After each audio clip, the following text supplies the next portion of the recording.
तो ये तो रही सिम्पटम्स की बात। कॉजेज़ क्या होते हैं स्किज़ोफ्रेनिया के? स्किज़ोफ्रेनिया के कॉजेज़ 3 तरीके से मैं आपको समझा सकती हूँ। इनफैक्ट किसी भी मानसिक बीमारी को हम बायोसाइकोसोशल मॉडल के हिसाब से अगर देखें, तो शारीरिक कारण की अगर मैं बात करूँ तो मान लीजिए परिवार में किसी को ये बीमारी है, तो उनकी आने वाली पीढ़ी को भी ये बीमारी होने के चांसेस बन जाते हैं, ज़्यादा बन जाते हैं। किसी केमिकल एबनॉर्मैलिटी ब्रेन में, मस्तिष्क में अगर कोई रासायनिक बदलाव आ जाता है या असंतुलन बैठ जाता है केमिकल्स का, तो उसकी वजह से भी ये बीमारी आ सकती है। इसी तरीके से अगर किसी की लाइफ में बहुत ज़्यादा स्ट्रेस है और उसके परिवार में ऑलरेडी उस किसी को ये बीमारी है, तो बहुत ज़्यादा स्ट्रेस के टाइम पे ये बीमारी आने के चांसेस बढ़ जाते हैं। तो कुछ कॉम्बिनेशन ऑफ फैक्टर्स को मिला करके ये बीमारी हो सकती है। हुँ, हुँ।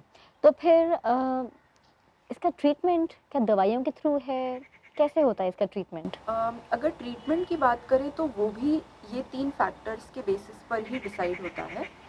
जैसे कि मैंने बताया कि शारीरिक कारण, ठीक है? तो अगर मैं मस्तिष्क यानी ब्रेन की बात करूँ तो केमिकल एबनॉर्मैलिटी, तो उसकी देखभाल करने के लिए एंटीसाइकोटिक मेडिकेशंस जो होती हैं, वो केमिकल्स को बैलेंस में लाने का काम करती हैं, जिसकी वजह से पेशेंट में थोड़ी-सी स्थिरता आ जाती है, थोड़ा-सा ठहराव आ जाता है, जिससे कि हम उसके ऊपर कोई भी मानसिक तकनीक का इस्तेमाल कर सकते हैं, साइकोलॉजिकल इंटरवेंशन का इस्तेमाल कर सकते हैं, कि हम उसे कुछ चीज़ें सिखा सकते हैं, उसकी बीमारी के बारे में उसे समझा सकते हैं, लक्षणों के बारे में समझा सकते हैं, आगे ये बीमारी न हो उसकी वजह से क्या-क्या करना है वो चीज़ें समझा हुँ, सकते हुँ। हैं।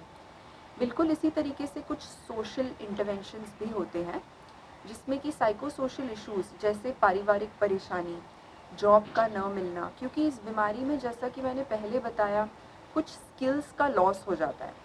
अपनी देखभाल करने से लेकर के बाहर जाके कमाने तक के स्किल्स का लॉस, किस-किस एरिया में क्या-क्या लॉस हुआ है, उस चीज़ का भी हम थोड़ा हुँ। ध्यान रखते हैं, तो उन चीज़ों के बारे में भी हम कुछ ट्रेनिंग देने की कोशिश करते हैं पेशेंट को। ओके।